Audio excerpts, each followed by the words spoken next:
శ్రీరామదేవుని కథ. నాగంభట్టు కాశీ ప్రయాణం. అనగనగా పూర్వకాలంలో ఒక బ్రాహ్మణుడు ఉండేవాడు. అతని పేరు నాగంభట్టు. ఆయనకి ఒక పుత్రుడు, ఒక పుత్రిక ఉన్నారు. పుత్రుని పేరు నారాయణ భట్టు, పుత్రిక పేరు నారాయణమ్మ. వారు చాలా పేదవారు. భిక్షాటన చేసి కుటుంబ పోషణ చేసుకునేవారట.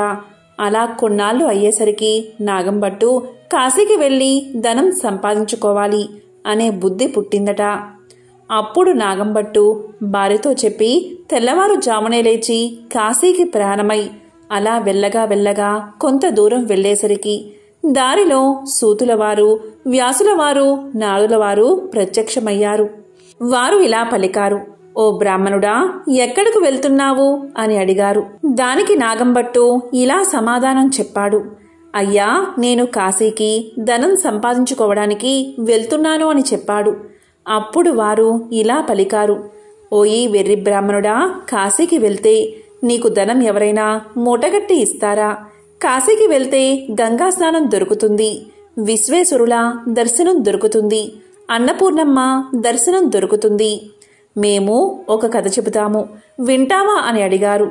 అప్పుడు నాగంభట్టు, "మీరు ఏ దేవుని కథో వివరించండి స్వామి" అని వేడుకున్నాడు. అప్పుడు వారు ఇలా చెప్పడం మొదలుపెట్టారు. పూర్వకాలంలో కోసల రాజ్యమనే రాజ్యమున్నది. ఆ రాజ్యాన్ని పాలించే దశరథ మహారాజు సంతానం కోసం పుత్ర కామేష్టి యాగం చేయగా దేవతలు ప్రత్యక్షమై పాయస పాత్రను ఇచ్చారు. అది పట్టుకు వెళ్లి తన భార్యలైన కౌసల్య, సుమిత్ర, కైకేయి అని 3 భార్యలకు ఇచ్చాడు దశరథుడు. అలా వారు 3 భుజించగాని గర్భవతులు అయ్యారు. 9 మాసాలు నిండగాని చైత్ర శుద్ధ నవమి నాడు పునర్వసు నక్షత్రాన శ్రీరామ, లక్ష్మణ, భరత శత్రుఘ్నులు అనే 4 కుమారులు జన్మించారు. వారు దినదిన ప్రవర్ధమానులై బాలచంద్రుడి వలె పెరుగుతూ ఉన్నారు. కొన్నాళ్లు గడిచేసరికి విశ్వామిత్రుడు వచ్చి రామలక్ష్మణులిద్దరినీ యాగ సంరక్షణార్థం తనతో పంపమని దశరథ మహారాజుని అడగగా విశ్వామిత్రుడితో రామలక్ష్మణులను పంపడానికి దశరథుడు అంగీకరించగా ముని వారిద్దరికీ బల, అతిబల అని విద్యలను నేర్పాడు. రాముడు తాటకిని చంపి శివుడి విల్లు విరిచి సీతను పెళ్లాడి అహల్యను శాప విమోచనం చేసి పరశురాముని గర్భభంగం చేసి కైకవరం చేత 14 ఏళ్లు అరణ్యవాసంలో ఉండగా రావణాసురుడు సీతను ఎత్తుకుని పోగా లంకాపురమునకేగి లంకా దహనం చేసి రావణాసురుడిని వధించి విభీషణుడికి పట్టం గట్టి తిరిగి వచ్చి పట్టాభిషిక్తుడై సుఖంగా రాజ్యాన్ని ఏలుతూ ఉన్నాడు. ఇది రామదేవుని కథగా చెప్పి 5 లక్ష్మీవారాలు పూజలు చేసి ఆవునేతితో దీపం పెట్టి ఆవు పాలు, గోధుమ రవ్వ, పంచదార కలిపి 5 ఉండలుగా ప్రసాదం చేసి రామదేవునికి నైవేద్యం పెట్టాలి. 1 ఉండ రామదేవుడికి, 1 ఉండ బ్రాహ్మణుడికి, 1 ఉండ మొత్తైదువుకి, 1 ఇరుగు పొరుగు వారికి, 1 ఉండ భార్యా పిల్లలు తినాలి. ఈ విధంగా 5 లక్ష్మీవారాలు పూజ చేయాలి. నిత్యం రామదేవుని కథ చెప్పుకున్న అష్ట ఐశ్వర్యాలతో, ఇష్ట సంపదలతో తులతూగుతారు. సకల సౌభాగ్యాలు, సుఖాలు కలుగుతాయి. కష్టాల్లో ఉన్నవారు ఈ కథను చదివితే కష్టాలు పోయి సుఖంగా ఉంటారు. పెళ్లి కాని వారికి పెళ్ళవుతుంది. దరిద్రులు ధనవంతులు అవుతారు. చెవిటి వారికి చెవుడు పోతుంది. గుడ్డివారికి కళ్ళు వస్తాయి. శరీరంలో ఏ జాడ్యాలు ఉన్నా పోతాయి. శత్రువులు మిత్రులవుతారు. పోయిన పదార్థాలు చేతికి వస్తాయి. తీర్థయాత్ర ప్రాప్తి కలుగుతుంది. దైవ దర్శనం అవుతుంది. ఇహలోక సౌఖ్యాలన్నీ పొందిన తర్వాత వైకుంఠ ప్రాప్తి కలుగుతుంది. ఈ విధంగా రామదేవుని కథ చెప్పి శ్రీరాముల వారిని సకలోపచారాలతో పూజించి నైవేద్యం సమర్పించాలని నీవు ఇంటికి వెళ్ళమని చెప్పారు ఋషులు. దీంతో నాగంభట్టు ఇంటికి వెళ్లేసరికి అతని ఇంట ధనధాన్యాలు తులదూగుతూ ఉన్నాయి. అప్పట్నుంచి రాముల వారిని మరవకుండా పూజ చేస్తూ ఉన్నాడు. కొంతకాలం గడిచేసరికి నాగంభట్టు కాశీకి వెళ్ళాలి అనుకున్నాడు. అందుకని అతను కొంచెం ధనం మూటగట్టుకుని కాశీ కావడి భుజం మీద వేసుకుని కుమారుణ్ణి, కుమార్తెను పిలిచి, "అబ్బాయి, అమ్మాయి, మీరు కథ విడవకుండా శ్రద్ధగా చెప్పుకుంటూ ఉండమని నారాయణమ్మతోనూ నారాయణ భట్టుతోనూ చెప్పి కాశీకి ప్రయాణమై వెళ్ళిపోయాడు. ఆ మరునాడు కుమారుడు ఆయా వారానికి వెళ్ళి వచ్చి, అమ్మా, రామదేవుని కథ చెబుతాను, విందువుగాని రామ్మా అని పిలిచాడు. దానికి తల్లి, నాయనా, వంటవేళ పొద్దున్నే దాసి పాచి పనికి వచ్చే వేలైనది, ఇప్పుడు కథ వినను అని పలికింది. మళ్ళీ మధ్యాహ్నం కథ చెబుతాను, విందువుగాని రావమ్మా అని పలికాడు. దానికి తల్లి, ఇప్పుడేమి కథ నాయనా, పడకవేళ, నిద్రవేళ, ఇప్పుడు వినను అని పలికింది. సాయంత్రం అయిన తర్వాత మంగళహారతులిచ్చి తిరిగి అమ్మను పిలవగా ఆమె పాలు కాచి తోడు వేయాలి, బంగారం వెండి దాచాలి అని చెప్పింది. నారాయణ భట్టు ఈమెకు దరిద్రకాలం సంభవించుచున్నది అని తలిచి పడుకున్నాడు. దీంతో రామదేవునికి కోపం వచ్చి ఎలా వచ్చిన ఐశ్వర్యాలు అలాగే వెళ్లిపోగా బిందెలు, చెంబులు, గిన్నెలు అన్నీ దొరలి ఇరుగు పొరుగు వారి ఇళ్లకు వెళ్లిపోయాయి. పూర్వం నుంచి ముష్టి ఎత్తుకుని చిల్లు రాగి చెంపు కూడా దొర్లి వెళ్లిపోతూ ఉండడం వల్ల అప్పుడు నారాయణమ్మ చూసి, అమ్మా, అదైనా ఉంచమని కోరవే అమ్మా అని చెప్పగా ఆమె అదైనా ఉంచు రామదేవుడా తండ్రి అని వేడుకోగా ఆ చెంబు తప్ప మిగతావన్నీ వెళ్లిపోయాట.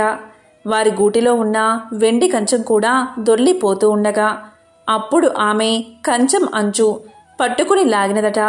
సగం అంచు వారికి, సగం అంచు పొరుగువారికి వెళ్లిపోయిందట. మరునాటి ఉదయమున ఆమె వారింటికి నిప్పు కోసం వెళ్లి వారింట్లో ఉన్న కంచం అంచు మాదే అన్నదట. మీ కంచం అంచు మా ఇంటికి ఎలా వచ్చిందమ్మా? మేము మీ ఇంటికి వచ్చామా, మీరు మా ఇంటికి వచ్చారా, కాబట్టి ఆ కంచం మాదే అన్నారట. అలా కాదు, మా ఇంట్లో కూడా కంచం అంచు ఉంది, పట్టుకుని వస్తానని రెండూ దగ్గర పెట్టి చూడగా రెండూ అతుక్కుపోయాయట. మాది అని వారు పుచ్చుకున్నారట. దీంతో సిగ్గుపడి ఇంటికి వచ్చిందట తల్లి. అప్పుడు కుమారుడు చూసి, ఏమన్నారమ్మా అని అడగగా మాదే అని వారే పుచ్చుకున్నారని సమాధానం చెప్పిందట. అప్పుడు కుమారుడు, ఇప్పుడు రామదేవుని కథను చెబుతాను, వింటావమ్మా అని అడిగాడు. నేను కథ వినను, కార్యము వినను, ఏ పని పాటో చేసుకుని బతుకుతా కాని రామదేవుని కథ మాత్రం వినను అని పలికింది తల్లి. దీంతో ఎలా వచ్చిన ఐశ్వర్యం అలాగే వెళ్లిపోయింది. నీ చెల్లెల్ని మాత్రం తీసుకుని వెళ్ళి ఎవరికైనా ఇచ్చి పెళ్లి చేయమని చెప్పింది తల్లి. ఆమె ఆజ్ఞ ప్రకారంగా నారాయణ భట్టు ప్రయాణమయ్యాడు. వారు ఊరు చివరికి వెళ్లేసరికి కాశీకి వెళ్లిన నాగంభట్టు తిరుగు ప్రయాణమై ధనం మూటగట్టుకుని వస్తున్నాడట. కొంత దూరం వచ్చేసరికి ఆయన ఊరు చివరకు వచ్చినారు. అక్కడ కోనేరు కనిపించింది. ఆ కోనేరులో కాలు కడుక్కుంటూ ఉండగా ఎక్కడ్నుంచో ఒక పెద్ద గరుడ పక్షి వచ్చి ఆ డబ్బు మూటను ఎత్తుకుపోయింది. అయ్యో అని నాగంభట్టు విచారిస్తూ ఇంటికి వస్తూ ఉండగా కొంత దూరం వచ్చేసరికి నారాయణమ్మను, నారాయణ భట్టును చూసి, అబ్బాయి, అమ్మాయి, మీరు సుఖంగా ఉన్నారా అని అడిగాడు. ఏమున్నది నాన్నగారు, యథాప్రకారానికి ఏమీ లోటు లేదు. మీరు వెళ్ళినది మొదలు కథ చెబుతాను వినమంటే అమ్మ వినలేదు. కాబట్టి రామదేవునికి కోపం వచ్చి ఎలా వచ్చిన ఐశ్వర్యం అలాగే వెళ్ళిపోయింది అని జరిగిందంతా తండ్రికి చెప్పారు. ఆమె ఆజ్ఞ ప్రకారం వెంటబెట్టుకుని వస్తున్నాను. మీ ఆజ్ఞ ఏమిటి నాన్నగారు అని నారాయణ భట్టు తండ్రిని వేడుకోగా, సరే అలాగే చేయమని చెప్పి నాగంభట్టు విచారిస్తూ ఇంటికి వెళ్ళాడు. నారాయణ భట్టు నారాయణమ్మను వెంటబెట్టుకుని వెళ్తూ ఉన్నాడు. వెళ్ళగా వెళ్ళగా కొంత దూరం వెళ్ళేసరికి నారాయణ భట్టుకు ఒక బ్రాహ్మణుడు కనిపించాడు. ఓ బ్రాహ్మణుడా, నీకు నా చెల్లెల్నిచ్చి పెళ్లి చేస్తాను, చేసుకుంటావా అని అడిగాడు. దానికి ఆ బ్రాహ్మణుడు, నాకు పెళ్లి వద్దు, పేరంటము అక్కర్లేదని చెప్పాడు. మరలా నారాయణ భట్టు చెల్లెల్ని వెంటబెట్టుకుని కొంత దూరం వెళ్ళేసరికి ఇంకొక బ్రాహ్మణుడు కనిపించాడు. అప్పుడు నారాయణ భట్టు ఆ బ్రాహ్మణుడితో, ఓ బ్రాహ్మణుడా, నా చెల్లెల్నిచ్చి పెళ్లి చేస్తాను, చేసుకుంటావా అని అడిగాడు. దానికి ఆ బ్రాహ్మణుడు కూడా, నాకు పెళ్లి వద్దు, పేరంటము వద్దు, ఇదివరకే 2 భార్యలున్నారు అని సమాధానం చెప్పాడు. మరలా నారాయణ భట్టు నారాయణమ్మను వెంటబెట్టుకుని వెళ్తూ ఉండగా త్రోవలో ఒక పెద్ద పూలతోట కనిపించింది. ఆ తోటలో అన్నా చెల్లెలు కూర్చుని రామదేవుని కథ చెప్పుకుంటూ ఉండగా ఎక్కడ్నుంచో ఒక బ్రాహ్మణ యువకుడు వచ్చి పూలు కోసుకుంటూ ఉండగా ఆ యువకుణ్ణి చూసి నారాయణ భట్టు, ఓ బ్రాహ్మణుడా, నీకు నా చెల్లెల్నిచ్చి పెళ్లి చేస్తాను, చేసుకుంటావా అని అడిగాడు. దానికి ఆ బ్రాహ్మణుడు పెళ్లి చేస్తానంటే వద్దంటానా? కానీ మా గురువుగారు ఉన్నారు, వారి ఆజ్ఞ ప్రకారం ఆయన పెళ్లి చేసుకోమంటేనే చేసుకుంటాను అని సమాధానం చెప్తాడు. అప్పుడు నారాయణ భట్టు మీ గురువుగారు ఎక్కడున్నారు అని అడగగా పలానా తోటలో ఉన్నారని బ్రాహ్మణుడు సమాధానం చెప్తాడు. వెంటనే నారాయణ భట్టు గురువుగారి దగ్గరకు వెళ్లి ఇలా పలుకుతాడు, అయ్యా గురువుగారు, మీ శిష్యుడికి నా సోదరునిచ్చి పెళ్లి చేస్తాను, తమరు ఒప్పుకుంటారా అని అడగగా అంతట గురువుగారు ఇలా పలికారు, బ్రహ్మచారిని గృహస్థుడిగా చేస్తానంటే వద్దంటానా? కాని వాడి దగ్గర చింతాకంత బంగారం లేదు, గోపాదమంతా భూమి లేదు, మీకిష్టమైతే చెయ్యండి, కష్టమైతే మానేయండి అని పలికారు గురువుగారు. అప్పుడు నారాయణ భట్టు గురువుగారికి దండం పెట్టి అలాగ ఎక్కడికో వెళ్లి 4 అరిటాకులు తెచ్చి పందిరి వేసి గుచ్చిన ముత్యాల తోరణాలు కట్టి గుచ్చని ముత్యాలు తలంబ్రాలు పోసి 70 యాగాల నారాయణమ్మనిచ్చి పెళ్లి చేశాడు. వారు అక్కడే కూర్చుని కథ చెప్పుకున్నారట. అలా కొన్నాళ్లు గడిచేసరికి ఒక విప్రుడు వచ్చి ఇలా పలికాడట, మీకు 4 ఎకరాల భూమిని దారపోస్తాను, పుచ్చుకోవలసిందిగా చెప్పగా అప్పుడు వారు మేము రామదేవుని కథ చెప్పుకుంటున్నాము, కథ అయితే పుచ్చుకుంటాం, మీకిష్టమైతే కూర్చుని కథ వినండి అని పలికారు.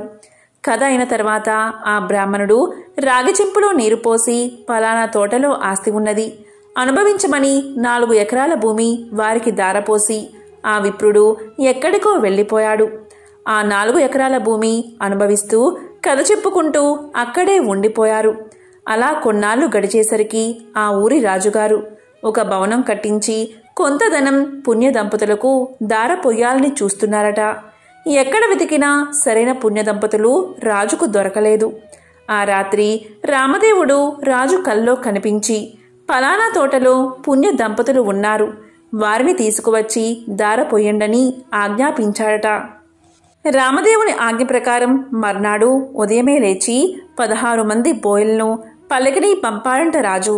వారక్కడకు వెళ్లి ఏమండోయ్, మా దేశపు రాజుగారు ఒక గృహం కొంత భాగం మీ ఇద్దరికీ దారపోస్తారట, మిమ్మల్ని వెంటబెట్టుకుని రమ్మని పంపారు, కాబట్టి రావాల్సింది అని అడిగారు.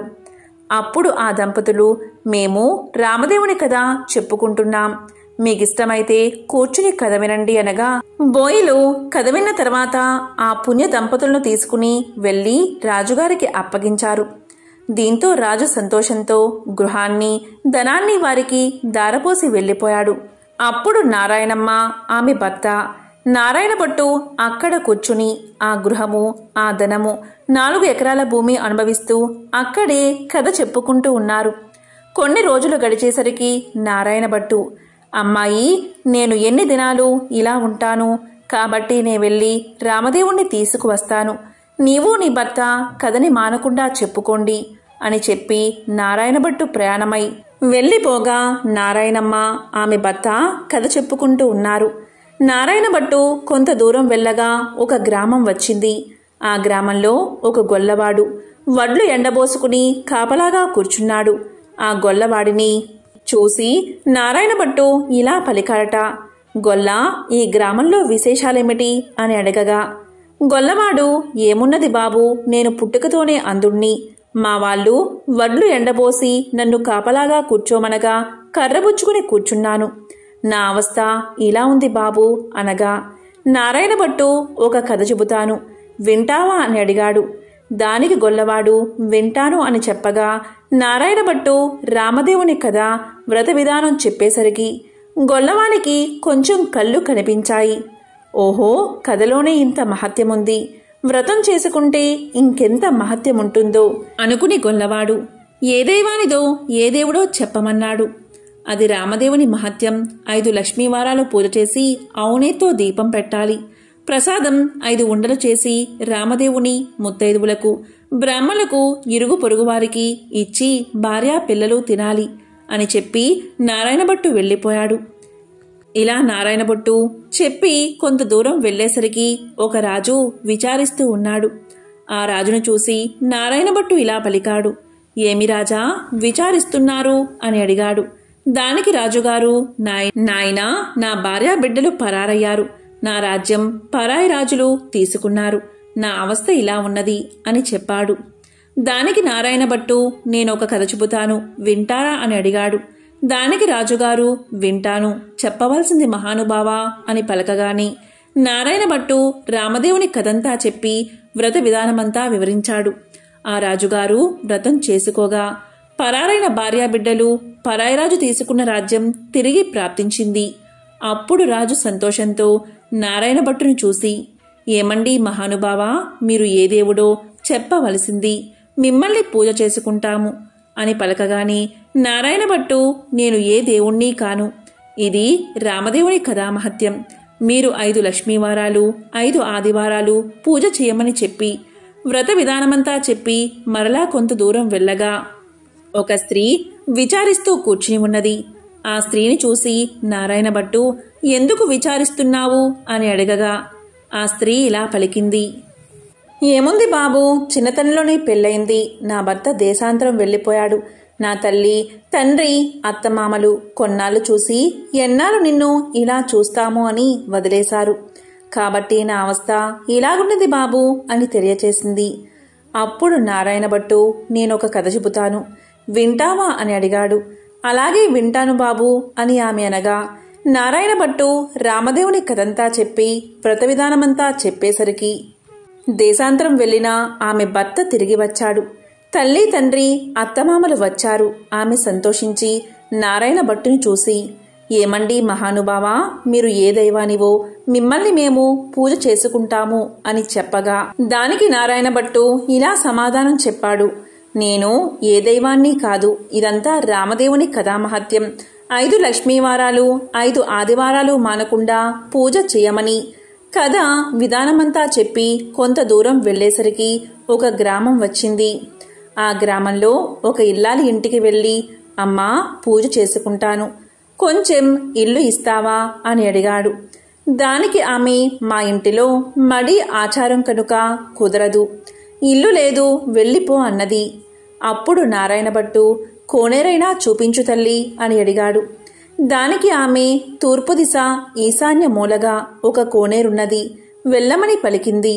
అప్పుడు నారాయణ భట్టు ఆ కోనేరు దగ్గరకు వెళ్లి స్నానం చేసి మడిబట్టలు ఆరవేసుకుని ఇల్లు ఇవ్వను అన్న ఇల్లాలి అరుగు వద్దకు వచ్చి తూర్పు దిశ ఈశాన్య మూలగా ఒక పుచ్చు పీటకు పసుపు రాసి బొట్టు పెట్టి అందు రామదేవుని పటాన్ని పెట్టి కథ చదువుకుంటూ ఉన్నాడట.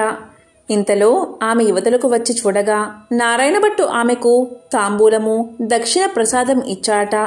ఆమె పుచ్చుకుని లోపలికి వెళ్ళిపోయింది. తరువాత నారాయణ భట్టు కథ చదువుకుని అక్షింతలు తల మీద వేసుకుని ఇంటి మీద వేసి వెళ్ళిపోయాడు.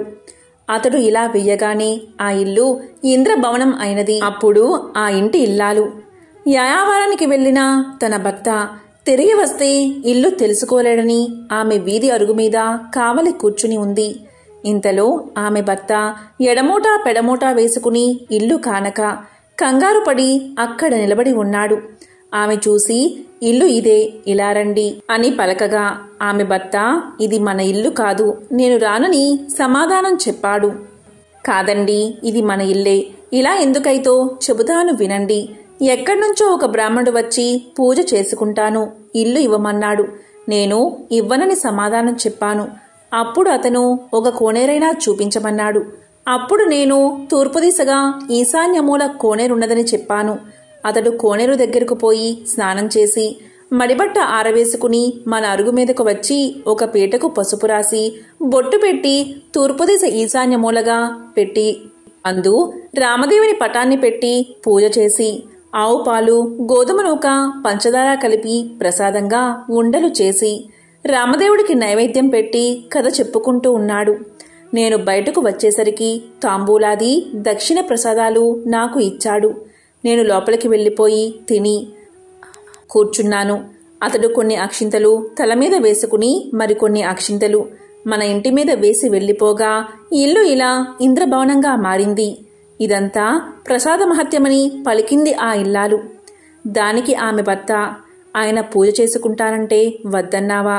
నిర్భాగ్యురాలా, పాపిష్టిదానా, అతడు ఏ దిశగా వెళ్లాడో చెప్పు అని పలకగా ఈశాన్య మూలగా వెళ్లాడని భార్య తెలియచేసింది. అప్పుడు అతను నారాయణ భట్టుకును వెదుకుతూ బయలుదేరాడు. కొంత దూరం వెళ్ళగా నారాయణ భట్టు ఆ బ్రాహ్మణుడికి కనిపించాడు. అప్పుడా బ్రాహ్మణుడు, ఏమండోయ్ మహానుభావా, మీరు మా ఇంటికి రావలసినది, మిమ్ము పూజించుకుంటామని పలికాడు.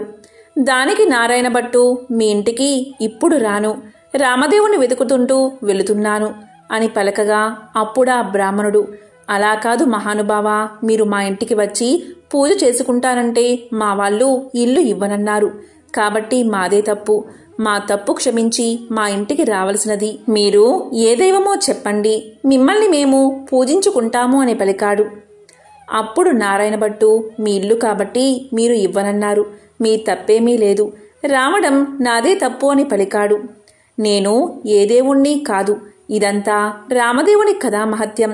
మీరు ఇంటికి వెళ్ళి 5 లక్ష్మీవారాలు 5 ఆదివారాలు పూజ చేసుకోండి అని చెప్పి వ్రత విధానమంతా అతనికి తెలియచేశాడు.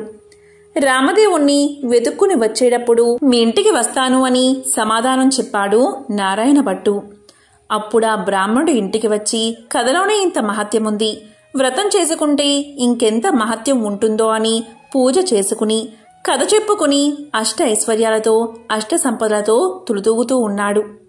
ఇక నారాయణ భట్టు ఎండనక వాననక తిండనక తెప్పలనక ఆకలనక దప్పికనక చెట్టనక పుట్టనక నీడనక భయమనక అర్ధరాత్రి అనక అరణ్యాల వెంబడి వెళుతూ ఉండగా కొంత దూరం వెళ్లేసరికి నారాయణ భట్టు మూర్చిల్లి ముఖం తిరిగి పడిపోయాడు. అప్పుడు రామదేవుడికి దయ కలిగి ముసలి బ్రాహ్మణ వేషంతో వచ్చి నారాయణ భట్టు ముఖం తుడిచి లేవదీసి మంచినీళ్లు ఇచ్చి మా ఇంటిలో భోజనం చేద్దువుగాని రమ్మని పలికాడు. నేను భోజనం మాత్రం చేయను, నేను రామదేవుణ్ణి వెతుక్కుంటూ వెళ్తున్నాను, ఒక కోనేరు మాత్రం చూపిస్తే స్నానం చేసి వస్తాను అని పలికాడు. దానికి ఆ బ్రాహ్మణుడు, తూర్పు దిశలో ఈశాన్య మూల ఒక కోనేరు ఉన్నది, వెళ్ళమని చెప్తాడు. దాంతో నారాయణ భట్టు ఆ కోనేరు వద్దకు వెళ్లి స్నానం చేసి పైకి వచ్చేసరికి అక్కడ ఇంద్రభవనంలా మారిపోతుంది. లోపలకు వచ్చేసరికి సీతమ్మవారు వెండి కంచాలు వెండి పీటలు పైడి కంచాలు కనిపించాయి. అప్పుడు నారాయణ భట్టుకు రామదేవుడు సీతమ్మ ఎదురై, మా ఇంటిలో భోజనం చేద్దువు గాని రమ్మన్నారట, నేను భోజనం మాత్రం చెయ్యను, రామదేవుణ్ణి వెతుక్కుంటూ వెళ్తున్నాను అని నారాయణ భట్టు పలికాట. అప్పుడు దానికి నేనే రామదేవుణ్ణి అని చెప్పగా, అయితే కావచ్చు మహానుభావా, నాకు దర్శనం కావాలి అని చెప్పగా అప్పుడు పులిచర్మంతో రుద్రాక్షలతో విభూతి రేఖలతో నడుమున నాగాభరణంతో శిరస్సున గంగతో పక్కన పార్వతీదేవితో త్రిశూలం త్రినేత్రముతో నంది వాహనుడై ఈశ్వరుడు ప్రత్యక్షమయ్యాడు. అప్పుడు నారాయణ భట్టు వారిని స్తోత్రం చేశాడు. వందే శంభు ముమాపతి సురగురం వందే జగత్కారణం వందే పన్నగభూషణం మృగధరం వందే పశూనాంపతిం వందే సూర్య శశాంక వహ్నినయనం వందే ముకుంద ప్రియం వందే భక్త జనాశ్రయంచ వరదం వందే శివశంకరం అని స్తోత్రం చేయగా ఈశ్వరుడు ప్రత్యక్షమయ్యాడు. అప్పుడు నారాయణ భట్టు విష్ణుమూర్తి కూడా ప్రత్యక్షం కావాలని కోరాడు. అప్పుడు విష్ణుమూర్తి వక్షస్థలమున వనమాలికతో మెరుపు తీగ వంటి లక్ష్మీదేవితో శంఖచక్ర గదాధరుడై నెమలి పింఛం ధరించి ప్రత్యక్షమయ్యాడు. అప్పుడు హరిని కూడా ఈ విధంగా స్తోత్రం చేశాడు. శాంతాకారం భుజగశయనం పద్మనాభం సురేశం విశ్వాకారం గగన సదృశం మేఘవర్ణం శుభాంగం లక్ష్మీకాంతం కమలనయనం యోగి హృద్యాన గమ్యం వందే విష్ణుం భవభయహరం సర్వలోకైకనాథం అని స్తోత్రం చేయగా విష్ణుమూర్తి ప్రత్యక్షమయ్యాడు. అప్పుడు నారాయణ భట్టు రామదేవుడు ప్రత్యక్షం అవ్వాలి అన్నాడు. రామదేవుణ్ణి స్తోత్రం చేసేసరికి హనుమ సీతారామ లక్ష్మణ భరత శత్రుఘ్నులు సపరివార సైతంగా శ్రీరామచంద్రుడు ప్రత్యక్షమయ్యాడు. అప్పుడు రామదేవుడు ఇప్పుడైనా భోజనం చేస్తావా అని నారాయణ భట్టును అడిగాడు. అలాగే చేస్తా కాని భోజనం అయిన తర్వాత నాతో వస్తానని అభయహస్తమిస్తే భోజనం చేస్తానని పలికాడు. అప్పుడా సీతమ్మ తల్లి 4 కూరలు నవకాయ పిండి వంటలతో పంచభక్ష పరమాన్నాలు వండి వెండి కంచాలు పైడి పీటలు వేసి వారు బందుకోటి పరివార సహితంగా నారాయణ భట్టుకు సీత మహాతల్లి భోజనం వడ్డించింది. అందరూ భోజనాలు చేసి లేచి కర్పూర తాంబూలాలు వేసుకున్న తర్వాత నాతో వస్తానని అభయహస్తమిచ్చావు. కావున మా ఇంటికి నాతో రావాల్సిందని కోరాడు నారాయణభట్టు. అప్పుడు నారాయణభట్టు ముందు, రామదేవుడు వెనుక తాను బయలుదేరి వెళ్తున్నారు. అలా కొంత దూరం వెళ్ళి నారాయణభట్టు వెనుతిరిగి చూశాడు. అప్పుడా రామదేవుడు కనిపించలేదు. అంత నారాయణభట్టు ముఖం తిరిగి మూర్ఛ వచ్చి నేలమీద పడిపోయాడు. అప్పుడు రామదేవుడికి దయకలిగి ఒక ముసలి బ్రాహ్మణ వేషంలో వచ్చి నారాయణభట్టు ముఖం తుడిచి లేవదీసి మంచినీళ్లు ఇచ్చి, ఏమీ ఇలా పడిపోయావు? నాతో నడవలేని వాడవు, నన్ను ఎందుకు రమ్మన్నావు అని అడిగాడు. దేవా, నీ మహిమను బ్రహ్మాది దేవతలు, యోగీశ్వరులు, మునీశ్వరులు, తపస్సులు తెలుసుకోలేరు. నీ మహత్యం తెలుసుకోవడానికి నేనెంత వాడని, నా తప్పులు క్షమించి నాతో రావలసినది అని నారాయణభట్టు రామదేవుణ్ణి ప్రార్థించాడు.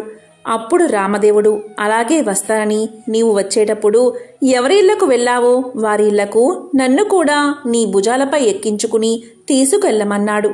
అప్పుడు నారాయణభట్టు రామదేవుణ్ణి భుజాలపై ఎక్కించుకుని కొంత దూరం వచ్చేసరికి ఇల్లు ఇవ్వను అని చెప్పినా ఇల్లాలి ఇంటికి వచ్చారు. అక్కడ ఆ ఇల్లాలు ఆమె భర్త కూర్చుని రామదేవుని కథ చెప్పుకుంటున్నారు. వారి భక్తికి మెచ్చి వారికి అష్టైశ్వర్యాలు, ఆయురారోగ్యాలు ఇచ్చి కాపాడి రక్షించాడు రామదేవుడు. మరికొంత దూరం వచ్చేసరికి గొల్ల ఇల్లు వచ్చింది. ఆ రోజు ఆదివారం. నారాయణభట్టు చెప్పిన మాదిరి పూజ చేసుకుని కథ చెప్పుకుంటున్నారు. వారిని మెచ్చి ఐశ్వర్యాలు, ఆయురారోగ్యాలు ఇచ్చి సిరి సంపదలు ఎడబాయకుండా వారిని కాపాడి రక్షించారట. ఇంకా కొంత దూరం వచ్చేసరికి చెల్లెలి ఇల్లు వచ్చింది. అక్కడ వారు రామదేవుని కథ చెప్పుకుంటూ బంగారపు ఉయ్యాల్లో ఊగుతున్నారు. వారిని మెచ్చి ఆయురారోగ్యాలు ఇచ్చి సిరి సంపదలు ఇచ్చి కాపాడి రక్షించాట రామదేవుడు. అప్పుడు నారాయణమ్మ తన ఇంటికి అన్నయ్య వచ్చాడని కాళ్ళు కడుక్కోవడానికి నీళ్ళిచ్చి దాహానికి మజ్జిగ ఇచ్చి మర్యాద చేసింది. అప్పుడు నారాయణభట్టు ఇలా పలికాడు, అమ్మాయి, నన్నిలా మర్యాద చెయ్యక్కర్లేదు. నేను రామదేవుణ్ణి తీసుకువచ్చాను. నీవు నీ భర్త మా ఇంటికి రావాలి. మనమందరం పూజ చేసుకుందాము అని చెప్పాడు. అప్పుడామె సంతోషంతో అలాగే వస్తానని పలికింది. నారాయణమ్మ ఆమె భర్తతో, నారాయణభట్టు రామదేవునితో సహా వారందరూ బయలుదేరి వారి గ్రామం పొలిమేరకొచ్చేసరికి గ్రామంలోని వారు కొందరు చూసి పరుగున వెళ్లి వారి తల్లిదండ్రులతో ఇలా పలికారు, ఏమండోయ్ నాగంభట్టుగారు, మీ అబ్బాయి, అమ్మాయి, అల్లుడు ఇంకా ఎవరో బయలుదేరి వస్తున్నారు అని పరుగున వెళ్లి చెప్పారు. అప్పుడు నారాయణభట్టు తల్లిదండ్రులు పరుగున వచ్చి సంతోషంతో కొడుకుని కూతుర్ని కౌగలించకబోయారట. అప్పుడు నారాయణభట్టు చూసి, అమ్మా, నన్ను ముట్టుకోవద్దు. ఇప్పుడు నేను రామదేవుణ్ణి తీసుకువస్తున్నాను. మీరు మా ఇంటికి వెళ్లి 4 మూలలు దులిపి నల్లగా అలికి తెల్లగా ముగ్గు పెట్టి పచ్చగా పసుపు రాసి మామిడాకుల తోరణాలు కట్టి ఒక పీటకు పసుపు రాసి బొట్టు పెట్టి తూర్పు దిశ ఈశాన్య మూలగా ఉంచి రామదేవుని పటం పెట్టి గోధుమ నూక, పంచదార, ఆవుపాలు కలిపి ప్రసాదం 5 ఉండలు చేసి పూజకు అన్నీ సిద్ధం చేసి నాకు కబురు చెయ్యండి.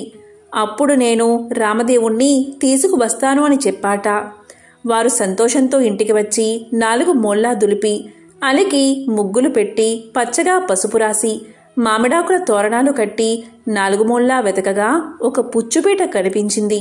ఆ పీటకు పసుపు రాసి బొట్టు పెట్టి కుమారుడు చెప్పిన ప్రకారంగా సిద్ధం చేశారు. నీవు రామదేవుణ్ణి తీసుకురమ్మని కుమారుడికి కబురు పంపారు. అప్పుడు నారాయణభట్టు సంతోషంతో రామదేవుణ్ణి భుజాలపై ఎక్కించుకుని ఆ గ్రామం 4 వీధులు ఊరేగించి ఇంటికి తీసుకువచ్చి రామదేవుడితో, తండ్రి, మా ఇంటిలో మీరు కుడిపాదం పెట్టాలని ప్రార్థించాడు.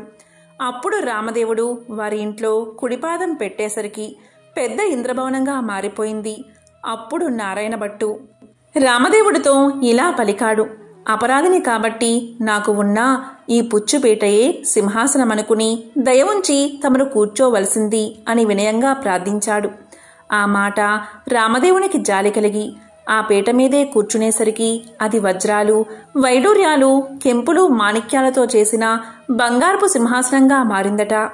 అందు హనుమ, సీత, లక్ష్మణ, భరత, శత్రుఘ్నాది సపరివార సహితంగా శ్రీరామచంద్రమూర్తి తన ఇంటిలో ఆసీనులై వెలిసారట. అప్పుడు రామదేవుని వ్రతం చేసుకుందామనేసరికి అంతలోనే ఎక్కడ్నుండో ఒక బీద బ్రాహ్మణుడు వచ్చి, ఏమండోయ్ నాగంభట్టు గారు, మీ అబ్బాయికి మా అమ్మాయినిచ్చి పెళ్లి చేస్తాం, ఒప్పుకుంటారా అని అడగగా, పెళ్లి చేస్తానంటే వద్దంటానా బాబు, అలాగే చేసుకుంటాము అని పలికాడట నాగంభట్టు. నాగంభట్టు గారు పచ్చని పందిర్లు వేయించి గుచ్చిన ముత్యాల తోరణాలు కట్టి గుచ్చని ముత్యాలు తలంబ్రాలు పోసి 70 యాగాల నారాయణభట్టు పెళ్లి చేశాడు. నారాయణభట్టు పెళ్లిన తర్వాత నాగంభట్టు భార్య, నారాయణభట్టు భార్య నారాయణమ్మ, ఆమె భర్త వారంతా రామదేవుని వ్రతం చేసి 5 లక్ష్మీవారాలు 5 ఆదివారాలు పూజ చేసి నైవేద్యం పెట్టి కథ మానకుండా చెప్పుకుంటూ ఉండగా వారి భక్తికి మెచ్చి రామదేవుడు వారిని రక్షించాట, సకల ఐశ్వర్యాలను కలిగించాట, ఆరోగ్యంగా జీవించేలా వరాన్ని ప్రసాదించాట. ఈ నోము ప్రపంచమంతా నోచిన వారందరూ అష్ట ఐశ్వర్యవంతులై సుఖంగా ఉండిరి. ఎంతో పవిత్రమైన విశేషమైన ఈ రామదేవుని కథను ఎవరైతే ప్రతిరోజు చెప్తారో, లేక వింటారో, లేక వినిపిస్తారో అటువంటి వారికి సకల ఐశ్వర్యాలు భోగ భాగ్యాలు కలుగుతాయి. ఆ శ్రీరామచంద్రుడి అనుగ్రహం తప్పకుండా కలుగుతుంది. ఓం రామచంద్రాయ నమః. ఓం నమః శివాయ.